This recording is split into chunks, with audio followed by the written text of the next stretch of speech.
Exam oriented target facts के इस episode में मैं आपको प्राचीन यूनानी सभ्यता के दो प्रसिद्ध नगरों का एक तुलनात्मक अध्ययन प्रस्तुत करने जा रहा हूं। जी हां, स्पार्टा एवं एथेंस प्राचीन यूनानी सभ्यता के दो अत्यधिक प्रसिद्ध नगर थे। याद रखिएगा, स्पार्टा जहां पर रूढ़िवादी बंधन ग्रस्त कठोर सैनिक अनुशासन का प्रिय नगर राज्य था, वहीं एथेंस को सुरुचिपूर्ण कलात्मक प्रेमी लोकतंत्रात्मक यूनानी राज्य के रूप में भी जाना जाता था। इसका मतलब ये हुआ कि जहां स्पार्टा का शासन तंत्र सैन्य निरंकुशतावाद पर आधारित था, वहीं एथेंस जनतंत्रात्मक शासन प्रणाली के रूप में प्रसिद्ध एक प्राचीन यूनानी नगर था। यदि मैं स्पार्टा और एथेंस दोनों की सामाजिक जीवन प्रणाली की चर्चा करूं, तो स्पार्टा में कठोर अनुशासन प्रिय नागरिक निवास करते थे, जो बंधनग्रस्त थे अपनी परंपराओं से, अपनी कट्टरतावादी सोच से, अपनी रूढ़िवादी विचारों से वे जकड़े हुए थे। जबकि एथेंस के निवासी स्वतंत्रता प्रेमी थे, प्रगतिशील थे एवं आधुनिक विचारों के जनक थे। स्पार्टा का भौगोलिक प्रदेश पेलिपोनेसस, जो दक्षिणी यूनान का एक हिस्सा था, से लेकर लेकोनिया प्रदेश के 5 गांवों तक विस्तृत था, जिसमें पिटेनी, मसोवा, कार्नोरा, लिम्नी एवं डाइमिका संघ स्थापित था। जबकि एथेंस एट्रिका प्रदेश का नगर था।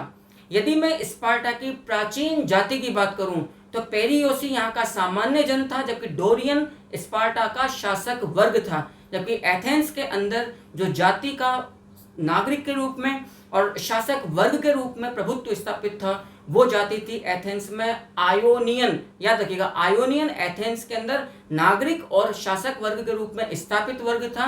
जबकि स्पार्टा में सामान्य जनता पेरियोसी जाति से आती थी, जबकि डोरियन जाति स्पार्टा में शासक वर्ग थी। याद रखिएगा, स्पार्टा का प्राचीनतम उल्लेख हमें होमर की रचना इलियड से मिलती है, जबकि एथेंस में राजतंत्रात्मक व्यवस्था का जो अंतिम नरेश था वो कॉड्रस था। याद रखिएगा, कॉड्रस ने डोरियन आक्रमणकारियों के सामने आत्मदाह कर लिया था।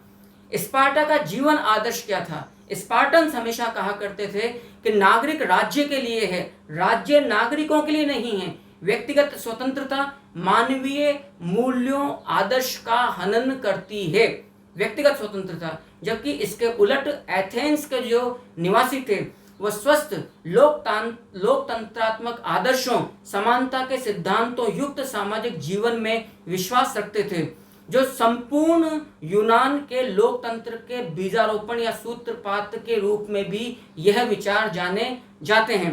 अर्थात संपूर्ण यूनान के अंदर लोकतंत्र का जो बीजारोपण क्लिस्थनीज के नेतृत्व में हुआ था, वो एथेंस का ही निवासी था। इस बात को याद रखिएगा। यहाँ के एथेंस के सामाजिक जीवन का जो आदर्श था, वो था व्यक्तिगत स्वतंत्रता एवं मानवीय मूल्यों का सम्मान होना चाहिए। जबकि इसके उलट स्पार्टन्स कहा करते थे कि व्यक्तिगत स्वतंत्रता मानवीय मूल्यों का आदर्श और हनन करती है। इससे याद रखिएगा, राज्य का नुकसान होता है। स्पार्टन्स अपने प्रसिद्ध योद्धा वर्ग के रूप में जाने जाते थे। याद रखिएगा, स्पार्टन्स। जबकि जो एथेंस का जो संपूर्ण ढांचा था, उसमें राजतंत्र था।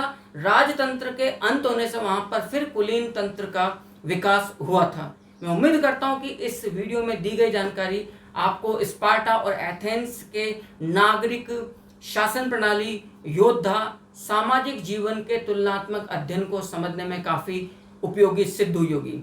इसी प्रकार के अन्य रोचक तथ्यों की जानकारी प्राप्त करने के लिए प्लीज चैनल को लाइक कीजिए, सब्सक्राइब कीजिए और कमेंट अवश्य कीजिएगा। Thank you.